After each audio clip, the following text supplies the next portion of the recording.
Hello, everybody. Good evening, Australia. And if anybody's up early here in Europe, that's where I am. So, really wonderful to do this again. Last time it was at 3 a.m. So I'm really happy that I'm actually able to speak clearly, hopefully. So thank you, James, for that wonderful presentation on client communication. So what I'm about to present is basically a continuation of it. Before I start, just a bit more information on, I'm sharing my screen, you can see, right? Is the thing, cool. So on the call here from Vetstoria, there's me, Nate. I'm the partnerships manager. So I've been with Vetstoria for a couple of years, basically communicating with other companies and finding out about their challenges. And there's also Sharon, who is our account manager, account director in APAC. So Sharon has, a good few years of experience, over 10 years, I believe, in the veterinary space. She is our product specialist. Before joining Vetstoria, she was with Covetris. So I'm sure you are familiar with this company. So the topic I'm going to focus on is time saving. And I think, you know, with all the effective communications, I think any process, if the process is streamlined and optimized enough, you will save time during the process. And, speaking with so many partners and practices over the past 2 years, they've all reflected that there is a common pain, and that is the lack of time. And, the recruitment crisis in the veterinary industry has long existed before the pandemic. So, there's very little we can control in the broader, world. We can't really magically create more vets and nurses, but we can control how we are equipped within the practice to handle the pressure and mitigate the pressure. And time is your best friend. So anything you can do to save a bit of time, and that's going to be really gold. So I've put 5 hours per week here. I'll tell you why I've calculated and arrived at 5 hours. Obviously, it depends on how big your practice is. So I've mentioned a little bit about this veterinary recruitment crisis, but we are in this perfect storm of a pandemic, a veterinary recruitment crisis, and increased pet ownership. I mean, 2 million more pets in Australia since 2020 for a country that has 25 million people, and that is nuts. So, and the perfect storm also created this vacuum because new pet owners can't really get appointments. With all the closures, with a prolonged period allocated to each appointment, that means fewer pets are being seen while there's new pets. So pet owners, they call up different practices to make appointments, but they only attend the first one and they don't cancel the rest.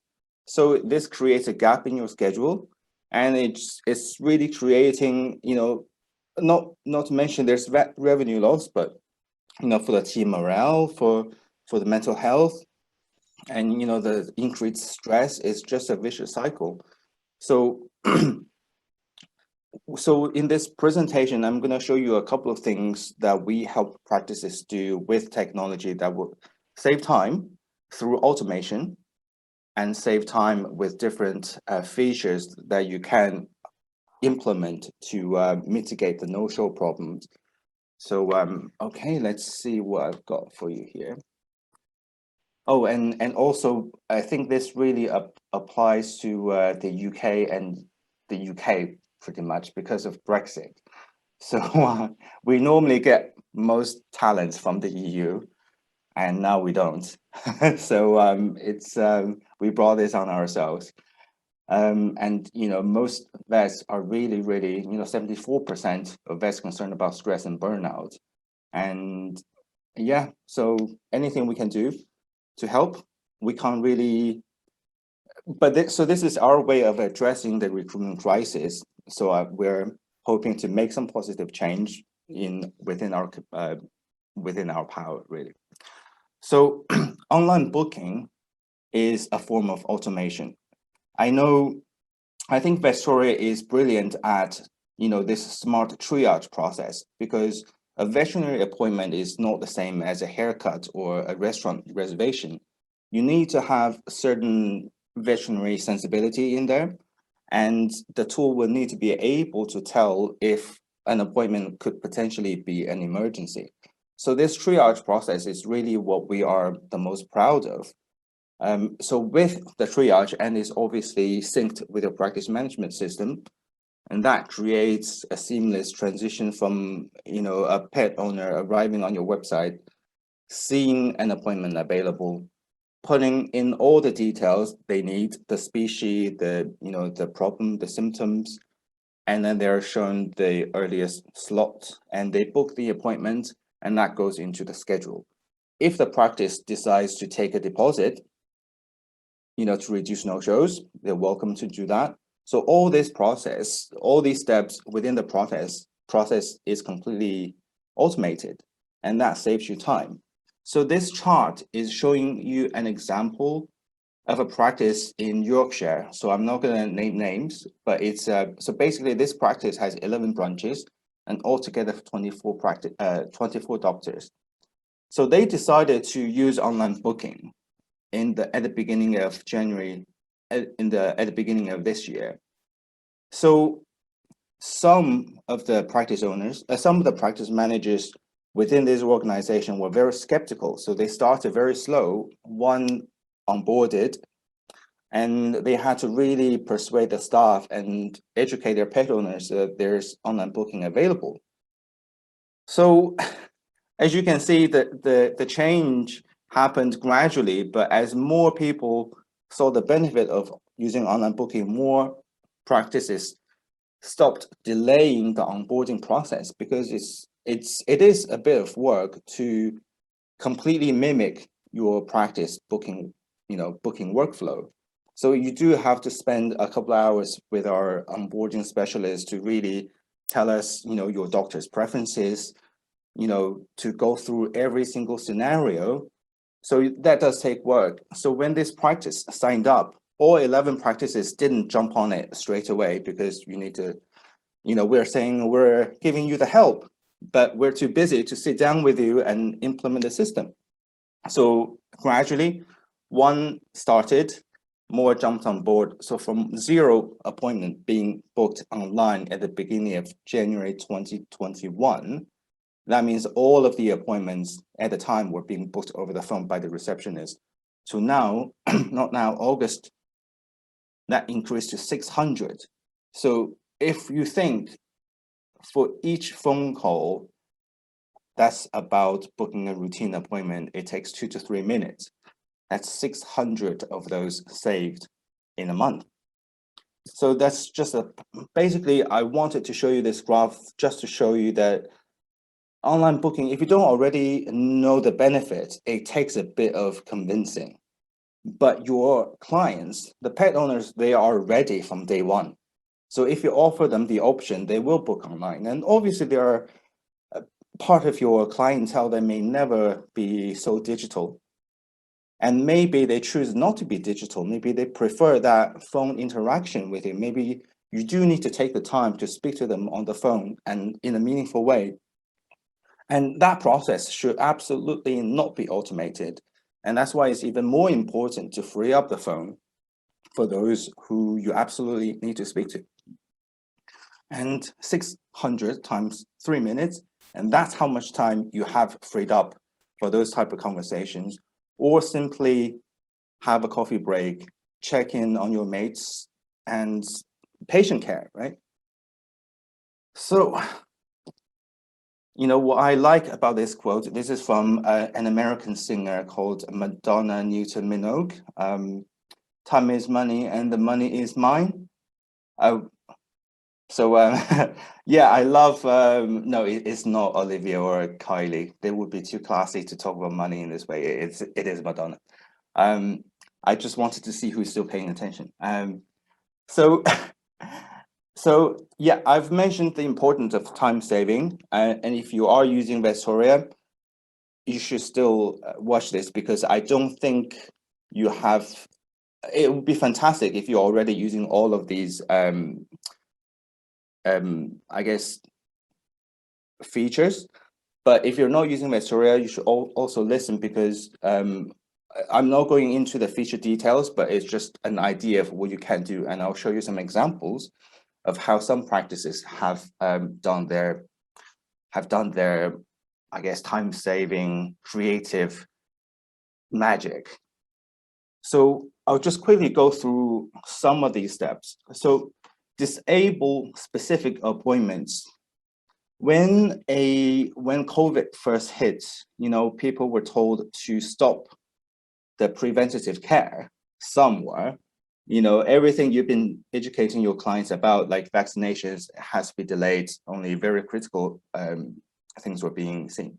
So what you can do in this instance is to make that type of appointments available, but give it maybe a longer wait. So let's say you have a puppy vaccination or a cat vaccination, you can set the time to maybe 3 weeks in advance. So when people choose this, I will show you an example actually.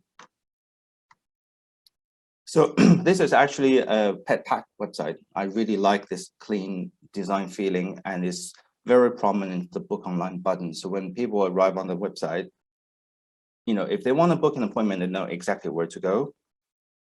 So this is virtually Vetstoria. So you're able to choose the species, because all this determines the type of appointments that you may be able to have. So for example, new puppy kitten checkup vaccination, and if you can choose the doctors, because some doctors may not really like certain species. So let's say no preference. What you can do, so at this moment, Vetstoria is looking at the practice management system to retrieve the available time slots. So if you were to set the setting for this type of appointments to be 3 weeks in advance, so the earliest slot you'll be able to see is actually going to be 3 weeks later. So in this instance, you are building yourself a buffer, and it is taking quite a while. It could be that I'm in the UK. So you're building yourself a buffer, and that's basically what I meant by gap to earlier slot. But obviously you can disable this type of appointments altogether if you decide not to take vaccinations until further notice. And in this instance, you're able to actually, so let me just refresh this bit. So this is another clinic in the UK. This is also Vetstoria. This one says vaccination advice since COVID restrictions and ongoing control measures. You're able to put any disclaimer you like, and people must tick that they've understood before progressing to the next step. Okay, so the time slots for cat vaccination, right, is now being displayed here. So if you wanted to build yourself a buffer, you can make this date to be much, much later. So that's what I mean by changing the gap to the earliest slot. Reserved slot count. So let's say if you are, let's say if you have low staff and you don't want to see too many types of one condition, because based on your veterinary experience, these aren't super critical. So you can definitely limit the number of appointments based on the type to be displayed. So that also builds yourself a buffer if you want to, I guess, say, just reprioritize. The new client form is something that we're able to build. I won't show you an example, but some practices, after you've selected I'm a new client, you're able to immediately embed a new client form. So this would be typically done at a practice on a clipboard. So you'll be able to have all this information sent over to you. By the time the appointment is booked, the client is onboarded. So that will save you, I don't know how many minutes, but I'd imagine quite a lot of time. So new client file, repeat prescriptions. So imagine if you were to speak to somebody about a medication refill, not only they be on the phone, but it's also your precious time. So this practice is in the UK. So all this is Vetstoria at the moment. So you're definitely able to just make medication pickup as a type of appointment. And so this will direct you to the booking widget. See, medication order is pre-selected, and that's the only appointment type that you're able to do. And dispensary nurse. So that's the only person who's going to be responsible for this type of appointment. And so once you've made the booking, the person will get a notification and they'll have time to prepare for your meds. And this whole process is almost automated. No phone call has ever been taken, right? So that's how much time you've saved with this type of appointment. Holiday block-offs. I think this is very, very simple because the integration with the practice management system, you can just block out your time on the schedule and it will be reflected on Vetstoria. Disclaimer I already mentioned, and I think this ties in nicely with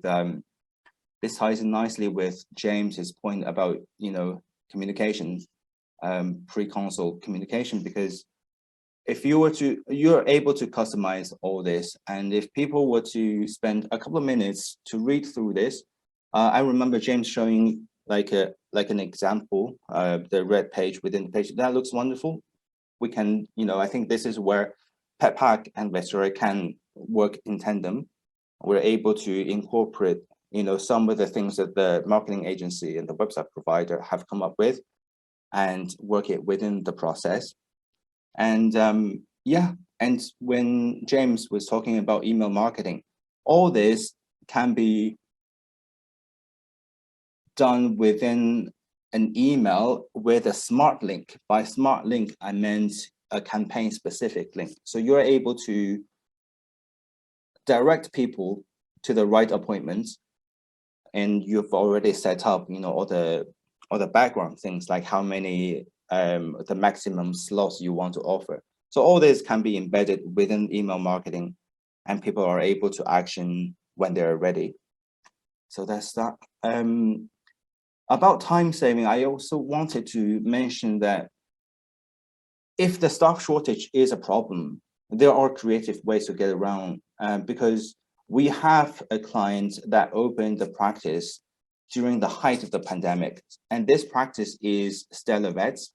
So David Hodges is a friend of Vetstoria. He was a very successful vet. He built his practice to a 20 practice empire, and he sold it to a corporate. So obviously he made a lot of money doing that. During the pandemic, he got a bit bored and he wanted to see some pets. So it was just him, and he opened an independent practice after having had a successful career, just with his partner. And with no staff whatsoever, the entire practice was automated. So he basically opened the practice already with Vetstoria in place. So no receptionist is needed for appointment booking, and he hates people calling him. So on his website, he actually says, if you book an appointment online, you pay £5 less. So don't annoy me, book online, because if you call me, you're gonna annoy me and I don't have time to see you. And all of his appointments are prepaid. So if he doesn't know how much this appointment might be, he's going to ask you to pre-authorize a higher amount so that he can deduct, what might come as additional charge. So, I mean, imagine this practice has eliminated the booking, has automated the booking process, automated the payment process. And imagine if this was to, work in tandem with email marketing and specific campaigns. And the funny thing is, because no one was able to find appointments with their usual vets, his practice was actually the only place where pets can be seen. So that was an instant success. Yeah, so there are many ways that you can still save time and make things work within this very grim reality that is the recruitment crisis and the pandemic. But technology is always your best friend. So yeah, I'm very happy to to be able to show a bit more of Vetstoria. And Sharon here is your account manager in Australia. So if you have questions, do speak to Sharon. And let me just stop sharing. Yeah, if you have any questions, do speak to Sharon, and we'll be able to show you, the full Vetstoria experience. And with PatPack, I think we already have many mutual clients, and I think yeah, if we'll look out for people that could be, really utilizing the combination of our two services. And yeah, we can't wait to yeah, engage with our Australian clients. And obviously I know you guys are exploring other territories as well. So yeah, we'll have a much closer relationship. No, that So was yeah. excellent. Just a question for you, and sort of discussion point is why do you think that vets or practice managers resist online booking when the evidence from the consumer end is that consumers want to use online booking? I think the veterinary people are very imperial minded, so very evidence-based. And the sad thing about online booking is Vetstoria is actually the very first, and probably, I think at least in the rest of the, like in Australia, I know there's another provider, but Vetstoria is actually like one of the first. So because it's new, because there's not much done, I think the veterinary people, the adoption curve, the innovation